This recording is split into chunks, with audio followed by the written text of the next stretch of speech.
I'm Christers, and if you're new to the channel, I'm a software engineer and I have been developing and designing mobile apps for well over 10 years. And today, I want to show you the gear that enables me to do that. Let's start with the core of it all, a computer. I have always been a macOS user, although in the very early stages of my career, I managed to run macOS on my PC by installing something called Hackintosh. That enabled me to work in the Apple ecosystem, which was required since I wanted to develop iOS apps.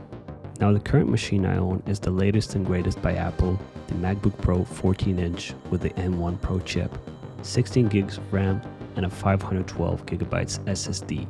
The storage is enough for me since I have set up a network-attached storage at home. I chose a MacBook because I like to be portable.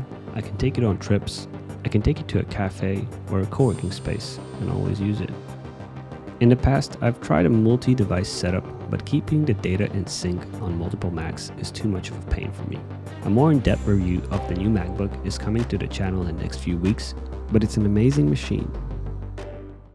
Working on 14 inches is not great in the long term, so I've gone through a lot of monitors in the past: Dell, IBM, Apple iMacs, and the latest one is the Samsung M8 Smart Monitor. It offers 4K resolution, it's 32 inches, and for a monitor, it has a crazy amount of features. It has got a very modern design, slim bezels, and one of the coolest things, it has a magnetically attachable and removable webcam that comes with it. A remote which can be controlled with the SmartThings app.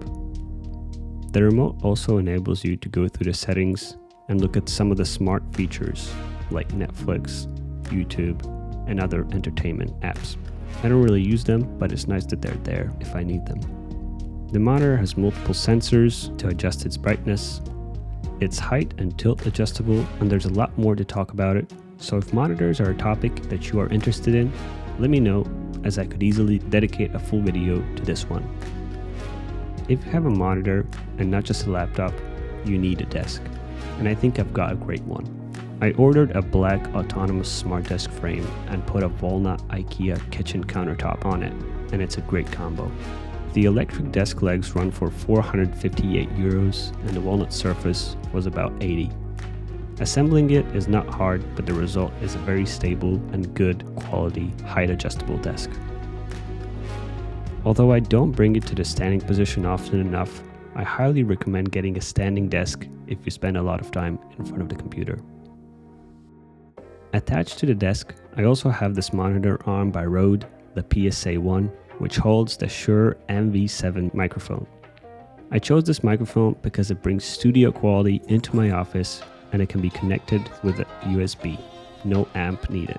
It is also a great looking microphone. I use it for video calls, which happen a lot in a remote working environment, and also record these voiceovers for my videos. Speaking of audio, I have a HomePod mini sitting next to the monitor as well, which is great for playing ambient music throughout the day and for setting reminders and timers with Siri.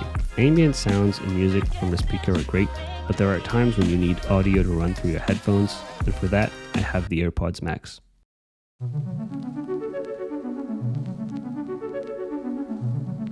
I had never owned over-the-ear headphones before, but these are so sleek that I got them. I know there are other brands offering same level audio quality, but no other design has caught my eye like this one. The noise cancellation is incredible, so I'll wear these headphones to the gym as well, and not to mention when traveling by plane. When developing iOS apps, I also need to be able to test them on a real device, and in the modern world, you need a smartphone as well. Thus, I have the iPhone 14 Pro. In the past few years, I've been upgrading every year, but it's definitely not necessary to do that, but I'm grateful that I have the opportunity to do that. As an addition to the MacBook, an even more portable device is the iPad, which I've got right here. It is a 12.9-inch iPad Pro, and I use it for days when I don't want to bring the MacBook with me and I don't need to do any coding. I use it for creative work like sketching out ideas, browsing the web or YouTube, or note-taking. The keyboard I have from Apple is great as it is magnetic and adds a nice floating look, but it adds a lot of weight to the iPad, so I suggest going for a third-party keyboard which is lighter. Let's wrap up the video with some accessories. When working on a computer, you interact with it with a mouse, and you do it a lot. So it makes sense to go for an ergonomic one if you know the impact of it to your wrist. I'm not going to go into detail on that, but the choice that I have made is the Logitech MX Master 3, which is an incredibly comfortable mouse, and it also keeps your wrists pain-free. To write all the code, I'm using a simple Apple Magic keyboard, which has a great addition in the latest generation, a Touch ID sensor, which is a breeze to use when it comes to password inputs and unlocking keychains during the day. I'm not a fan of mechanical keyboards because of their battery life and some other aspects. I like a slim, minimal keyboard. Now, we went through a lot of gear, and it all makes me very productive and lets me enjoy the work I'm doing, but I want you to remember that it does not take all that stuff to be a great software engineer.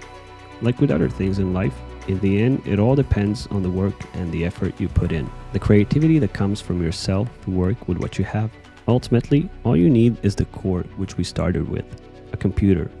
If you're about to become a software engineer or are already in the process, I wish you all the best, and I hope all the gear updates and availability out there doesn't distract you from enjoying the work you are actually doing. Thank you for watching this video. If you enjoyed it, please like and subscribe, and see you next week.